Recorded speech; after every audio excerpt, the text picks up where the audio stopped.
हम बात कर रहे हैं ऐसे प्रोजेक्ट की जो कि एक आम प्रोजेक्ट से 10 गुना ज़्यादा मुश्किल होते हैं।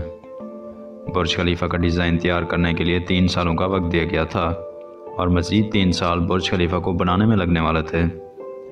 तो एक ऐसी इमारत जिसे ज़मीन के ऊपर खुश्की पर बनाया जाना था, उसके लिए 6 सालों का वक्त दिया गया। तो जो पुल पानी के अंदर बनाए जाते हैं उनको तैयार करने के लिए इंजीनियर्स को आखिर कितना अरसा लगता होगा, और सबसे बढ़कर ये कि आखिर तेज़ बहाव वाले पानी में इन ब्रिजेस को बनाया कैसे जाता है।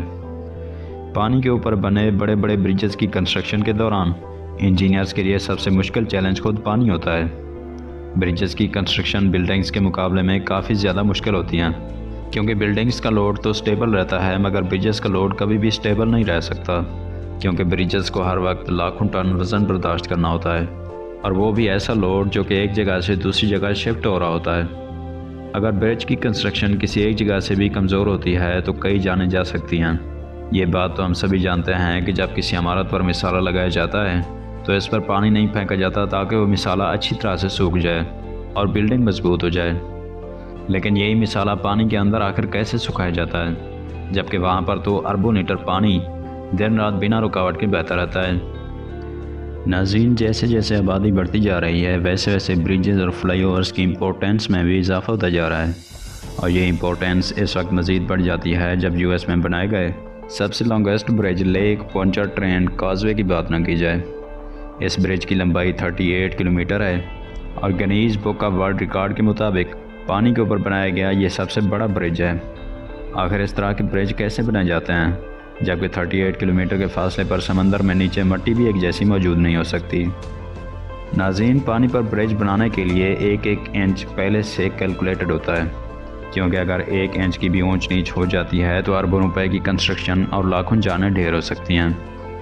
फिर चाहे घर की कंस्ट्रक्शन हो, बुर्ज खलीफा जैसी बिल्डिंग की, या पानी के ऊपर बनाए जाने वाले ब्रिजेस की, इन सब में एक चीज़ कॉमन पाई जाती है और वो है इनकी फाउंडेशन। जैसे फाउंडेशन के बगैर कोई भी इमारत नहीं बनाई जा सकती, वैसे ही फाउंडेशन के बिना ब्रिज की कंस्ट्रक्शन भी नामुमकिन है। लेकिन अब जो सबसे बड़ा सवाल आपके जहन में आ सकता है वो ये कि गहरे समंदर और दरिया पर बनाए गए ब्रिजेस की फाउंडेशन तो पानी के भी अंदर होती है, तो फिर पानी के अंदर ये फाउंडेशन आखिर कैसे बनाई जाती है? कैसे समंदर की ताकतवर लहरों के नीचे, जो कि समंदर के ऊपर की सतह पर ही नहीं बल्कि इसके बॉटम तक भी मौजूद होती हैं, इनसे कैसे बचकर फाउंडेशन बनी जाती है? और समंदर के अंदर तैयार की गई फाउंडेशन आखिर कैसे इतनी मजबूत होती हैं जो पानी और लहरों के प्रेशर में भी ब्रिजेस को मजबूती से पकड़े रखती हैं, जबकि इन ब्रिजेस पर लाखों टन वजनी गाड़ियाँ भी चल रही होती हैं? इन सभी सवालों के जवाब आपको आज की इस वीडियो में दिए जाएंगे। नाज़रीन, पानी में कंस्ट्रक्शन करने के लिए इंजीनियर सबसे पहले पानी की गहराई चेक करते हैं और साथ ही फाउंडेशन के लिए सिलेक्ट की गई ज़मीन की इंफॉर्मेशन कलेक्ट करते हैं, ताकि पता चल सके कि आखिर पानी की गहराई कितनी है, पानी के नीचे ज़मीन पथरीली है या रेतली। ये इन्फॉर्मेशन कलेक्ट करने के लिए स्पेशल स्कूबा डाइवर समंदर के बॉटम तक जाते हैं और ये काम कई हफ्तों तक चलता रहता है। पानी के नीचे अगर गहराई कम हो तो कंस्ट्रक्शन आसान हो जाती है और वर्कर्स की जान को भी खतरा कम होता है, लेकिन अगर यही गहराई ज़्यादा होती है तो ना सिर्फ वर्कर्स की जान को खतरा होता है बल्कि कंस्ट्रक्शन और ज़्यादा मुश्किल हो जाती है। इन्फॉर्मेशन कलेक्शन के बाद जो दूसरा फेज़ आता है वो इस पहले फेज़ से भी ज़्यादा मुश्किल होता है कि अब स्ट्रक्चर बनाने के लिए पानी को इस जगह से कैसे हटाया जाए, क्योंकि पानी के मौजूद होते हुए कंस्ट्रक्शन का काम किसी सूरत भी मुमकिन नहीं है। तो अब सवाल ये आता है कि समंदर के बीचों बीच पानी को आखिर कैसे हटाया जाता है और कैसे कंस्ट्रक्शन का काम कंप्लीट किया जाता है, और वो भी बिना किसी मुश्किल के। इस मसले के सलूशन के लिए इंजीनियर्स ने 3 तरह के मेथड निकाले हैं।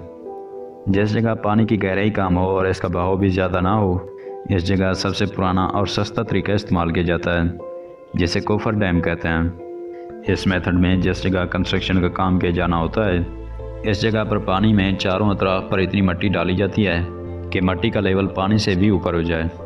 जब चारों साइड्स ब्लॉक हो जाती हैं तो पाइप्स की मदद से कंस्ट्रक्शन की जगह पर मौजूद पानी को बाहर निकाल दिया जाता है, जहाँ कंस्ट्रक्शन आसान हो जाती है। लेकिन बाज़ औक़ात ऐसा भी हो जाता है कि मिट्टी नरम होने की वजह से पानी का प्रेशर डैम की वाल को तोड़कर कंस्ट्रक्शन साइड में दाखिल हो जाता है, जिसकी वजह से वर्कर्स की जान को भी खतरा रहता है। इस खतरे से बचने के लिए कोफर डैम को मिट्टी से नहीं बल्कि लोहे की शीट से बनाया जाता है, यानी लोहे की एक एक शीट को पानी में डाला जाता है जो एक मजबूत दीवार बनाती हैं। और अब ब्रिज की कंस्ट्रक्शन बिना किसी खतरे के की जाती है। लेकिन बाज़ औक़ात पानी की गहराई इतनी ज़्यादा होती है कि यह कोफर डैम का तरीका इस्तेमाल नहीं किया जा सकता। इसके लिए फाउंडेशन बनाने का दूसरा तरीका इस्तेमाल किया जाता है, जिसे कैसांस कहते हैं। इस तरीके में दो तरह से काम किया जाता है। सबसे पहले स्ट्रक्चर को फैक्ट्री एरिया में तैयार किया जाता है, फिर चूँकि यह स्ट्रक्चर इतना बड़ा नहीं होता कि यह पानी की गहराई से भी बड़ा हो।